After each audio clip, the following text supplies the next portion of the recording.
Mies Min con Jesús, América Latina. Señor mío y Dios mío, creo firmemente que estás aquí, que me ves, que me oyes. Te adoro con profunda reverencia. Te pido perdón de mis pecados y gracia para hacer con fruto este rato de oración. Madre mía Inmaculada, San José mi Padre y Señor, Ángel de mi guarda, intercedan por mí. Un día, San José María estaba viendo televisión, viendo las noticias, junto con las personas con las que vivía. Eran años del Concilio Vaticano II, y en la televisión estaban entrevistando a un personaje que en sus comentarios no hablaba bien de la Iglesia Católica, e inmediatamente San José María pidió apagar el televisor y simplemente comentó que un buen hijo no habla mal de su madre y que había que rezar mucho por esa persona. Y pensaba en esta anécdota al leer el pasaje del Evangelio de la misa de hoy, el Evangelio según San Mateo, en el que tú, Señor, hablas de las persecuciones a la Iglesia. Y de hecho así ocurrió. Al poco tiempo de la ascensión de Jesús a los cielos, de la venida del Espíritu Santo en Pentecostés, se desató una gran persecución contra la Iglesia que todavía estaba dando sus primeros pasos.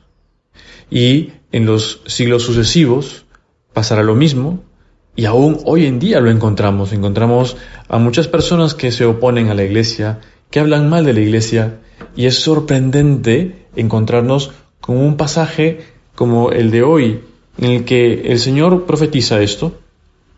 Dice: mirad que yo os envío como ovejas entre lobos. Por eso, sed sagaces como serpientes y sencillos como palomas. Sería una tarea muy bonita leer los evangelios e ir anotando cada uno de los consejos que el Señor nos da, que nos da sobre todo a nosotros como cristianos y si quieres como apóstoles, a quienes ha dado ese mandato de ir por todo el mundo y predicar el evangelio. Y uno de esos consejos es este: que seamos sagaces, astutos como las serpientes. Una serpiente es escurridiza, podríamos decir que es un animal muy inteligente cuando caza o cuando ve que está en peligro. Y al mismo tiempo ser sencillos como palomas.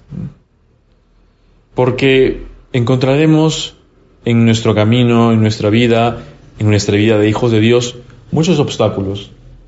El Señor sabe que tenemos obstáculos propios, personales, de nuestra naturaleza herida por el pecado o del barro del que estamos hechos.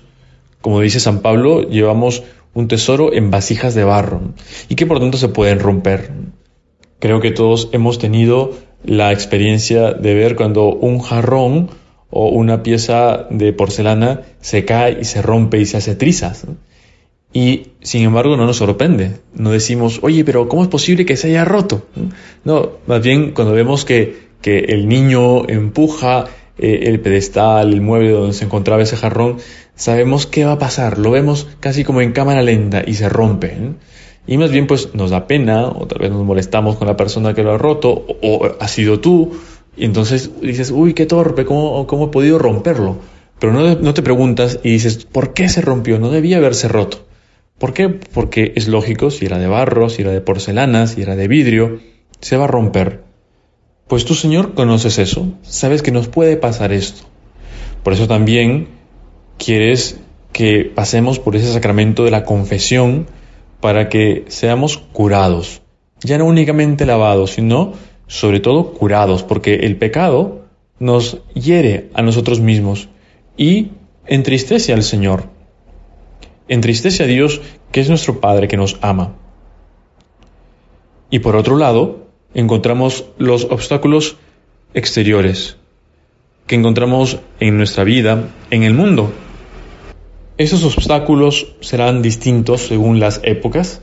A veces podemos tener la tendencia de decir: uy, este tiempo actual es el peor, el tiempo pasado era mejor, la gente era más piadosa, un mundo más cristiano, Y es en parte cierto, vemos toda una descristianización, Señor.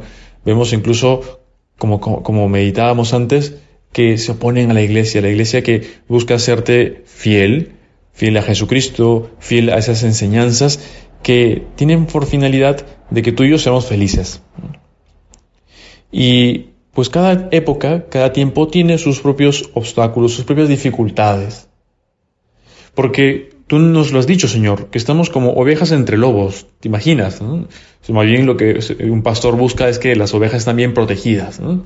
Porque si no, el lobo no se pondrá a jugar con la oveja, se la come. Y es lo que nos pasa a ti y a mí.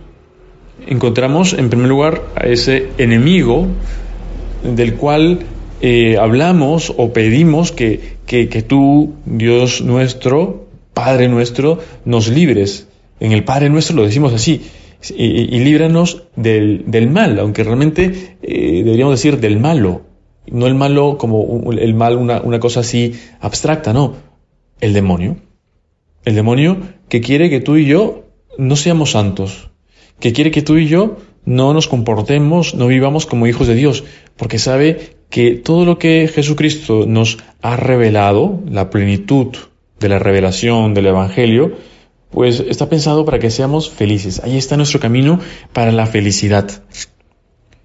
Y pues encontramos esos lobos que quieren dispersarnos, que quieren dividirnos, que quieren que nos entretengamos en cosas que pasan, como, aunque es una cosa muy infantil, ¿no? Como el cuento de la Caperucita Roja, que Caperucita pues tiene que llegar a casa de su abuela llevándole la comida, pero se entretiene en el camino por las flores, que seguramente eran muy bonitas. Pero es allí donde el demonio, en este caso el lobo, entra en escena y encuentra un asidero porque está distraída. Y por eso, qué importante es la oración. Qué importante es que tú y yo estemos aquí haciendo 10 minutos de oración, y así quieres, tú haces más. Porque eso nos ayudará a estar muy alertas, prevenidos. Por eso los aviones o cualquier tipo de nave tienen unos instrumentos de navegación, radares que les permiten saber si es que viene una tormenta, por ejemplo, para poder desviar el curso y estar a salvo. Por eso también en un puerto, en un aeropuerto, la torre de control está elevada para poder mirar, tener una claridad. Pues esta claridad nos la da la oración. Y estar así tú y yo prevenidos de esos enemigos. Dice el libro de la sabiduría: preparemos trampas para el justo, pues nos es molesto, se opone a nuestros actos, nos echa en cara pecados contra la ley, nos denuncia de faltas contra la educación que recibimos.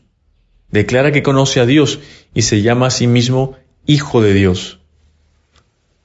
Pues el autor de este libro de la sabiduría, nos presenta aquí esa figura del injusto, diríamos los lobos, que quieren eliminar al justo, el Hijo de Dios, el que quiere vivir como hijo de Dios, tú y yo que queremos vivir como hijos de Dios.